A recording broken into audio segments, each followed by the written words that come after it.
ఉదయనిధి స్టాలిన్ సనాతన ధర్మంపై చేసిన ఒక కామెంట్ పెద్ద వివాదాన్నే రేపింది కదా. మరి ఆ వివాదం వెనుక ఆయన తరపున వినిపిస్తున్న అసలు వాదనేంటో విశ్లేషిద్దాం. వాళ్ల వాదన ప్రకారం ఈ వివాదమంతా ఒక పెద్ద అపర్థం వల్లనే వచ్చింది. అంటే ఇది మనుషులపై దాడి కాదు, మతం పేరుతో జరుగుతున్న కొన్ని పద్ధతులపై విమర్శ మాత్రమే. కేవలం రాజకీయ లబ్ధి కోసమే ఆయన మాటల్ని ఉద్దేశపూర్వకంగా వక్రీకరించారని వాదిస్తున్నారు. సరే, అసలాయన ఏమన్నారో చెప్పే ముందు ఏమనలేదో స్పష్టం చేస్తున్నారు. ఇది ఏ జాతి ప్రజలపైనా హింసకు పిలుపు కానే కాదని వాళ్ల వాదన. ఇక్కడ విమర్శించింది మతాన్ని కాదు. ఇది చాలా ముఖ్యమైన పాయింట్.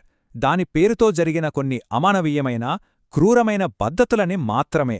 మరిది ప్రజల గురించి కాకపోతే ఆ విమర్శ అసలు దేని గురించి? విమర్శల అసలు టార్గెట్ బాల్య వివాహాలు, సతీ సహగమనం లాంటి సామాజిక దురాచారాలు. ఈ దురాచారాలు లక్షలాది మంది జీవితాలను నాశనం చేశాయని వాదిస్తున్నారు.